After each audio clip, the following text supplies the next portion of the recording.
네, 이번에는 이번 붕괴 사고 문제점에 대해 전문가와 자세한 이야기 나눠보겠습니다. 한국재난안전기술원 이사장을 맡고 있는 송창혁 광주대 건축공학부 교수 나와 있습니다. 어서 오십시오. 네.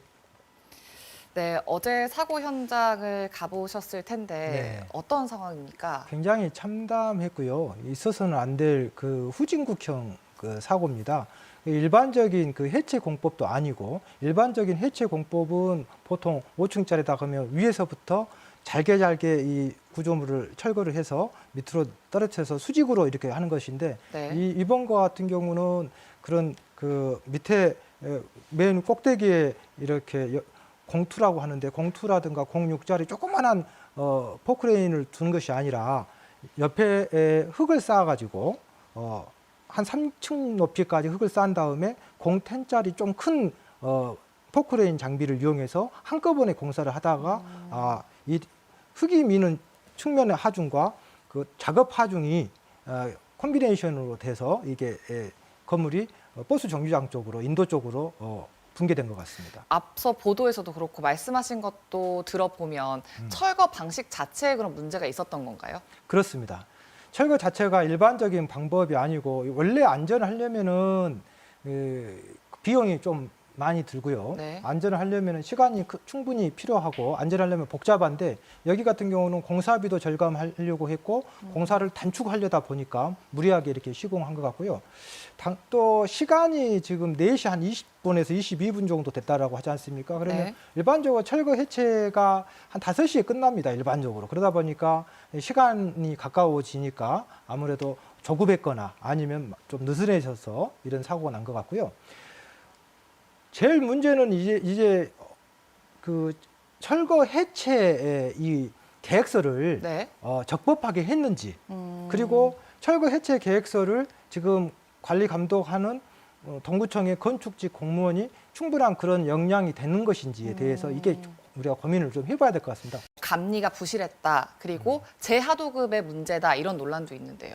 그런 것들은 이제 사후 조사를 좀 해봐야 되겠지만은, 일단 첫 번째는 그 철거 해체 계획서도 건축사가 했고, 네. 감리도 건축사가 했다고 하는데, 저는 이게 이제 이 해체 공학 자체가, 철거 공학 자체가 굉장히 파괴 메커니즘이 일반적인 건축 시공하고 틀립니다. 굉장히 어렵습니다. 왜냐하면 일단 설계 도면도 없고요. 네. 또 부식 메커니즘이 철근이 어디서 부식될지를 모르기 때문에 굉장히 불확실하거든요. 그렇기 때문에 굉장히 다양하게 공학적으로 접근을 했어야 되는데, 사실 건축사가 자격 자체는 현재 법상 문제가 없지만 디자인을 하는 건축사분이 과연 이런 해체 공학적인 것까지 할 수 있을 것인지, 그 부분을 조금 제가 의문시 됩니다.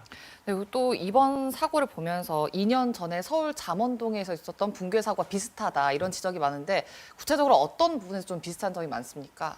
일단은 첫 번째는 지금 우리 사회가 노후된 시설물들이 쓰나미처럼 밀려오고 있지 않습니까? 네. 그러니까 과거에 신축만 했을 때하고 지금은 노후된 시설물들이 쓰나미로 밀려오기 때문에, 재난관리는 이 재난은 빈도하고의 싸움이거든요. 노후 시설물들이 그만큼 오기 때문에 우리가 그 부분에 대해서 충분히 해야 되는데, 문제는 서울시 같은 경우는 잠원동 사고 이후에 우리 국토부에서 관련된 법이 만들어졌지만, 네. 이 법에 한계가 있습니다. 10층 이상인 건물이거나 5,000제곱미터 이상인 경우에만 안전관리 계획서를 수립하고 국토안전관리원에서 크로스 체크를 하게 해놨는데, 네. 지금 이 건물처럼 5층 소규모 건물은 안전 사각지대에 있지 않습니까? 그래서 서울 같은 경우는 조례를 만들어 가지고 철거심의위원회를 만들어서 거의 그 안전관리 계획서처럼 10층 이상 건물인 것처럼 안전관리를 굉장히 엄격하게 하고 있거든요. 네. 우리 광주광역시도 빨리 이런 것들을 좀 보완해야 될 것 같습니다. 네, 말씀하신 것처럼 서울시는 사고 이후에 대책을 좀 충분히 마련하고 있다라고 해주셨는데, 사실 안타까운 게 광주에서도 최근에 이제 계림동에서 붕괴 사고 있지 않았습니까? 그 네. 이후에 광주시의 대책은 뭔가 충분하게 마련되지 않았던 건가요? 일단은 저는 개인적으로 이런 조례를 빨리 보완해야 될 것 같고, 네. 또 안전 감찰팀을 빨리 공격적으로 해야 될 것 같습니다.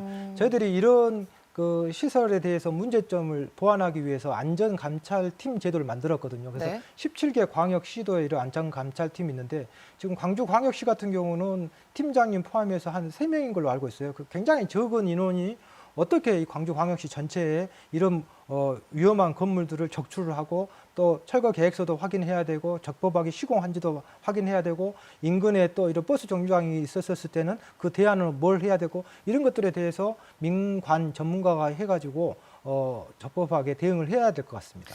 네, 말씀하신 것처럼 제도적인 보완도 물론 필요하겠지만 이번에 뭐 어제 이제 재개발 사업자 현대산업개발 회장도 직접 광주에서 사과를 하기도 했지만 이런 붕괴 사고 문제 계속 반복되지 않습니까? 안전한 문화가 정착이 되려면 건전한 세대가 다음 세대에 그런 것들을 제대로 학습을 시켜줘야 되는데 우리는 끊임없이 반복된 게 잘못된 것을 가르치고 있는 거죠. 저는 이런 분노와 이런 반복된 재난에 대해서 제대로 좀 학습을 시켜줘야 되겠다 이렇게 생각합니다. 교수님 말씀해 주신 것 중에 이제 앞으로 노후주택이 쓰나미처럼 몰려올 것이다 이런 말이 굉장히 좀 크게 와닿았는데 이번 사고를 통해서라도 다른 붕괴 사고가 다시 일어나지 않기를 바라야겠습니다. 오늘 네. 이야기 여기까지 듣겠습니다. 고맙습니다. 네.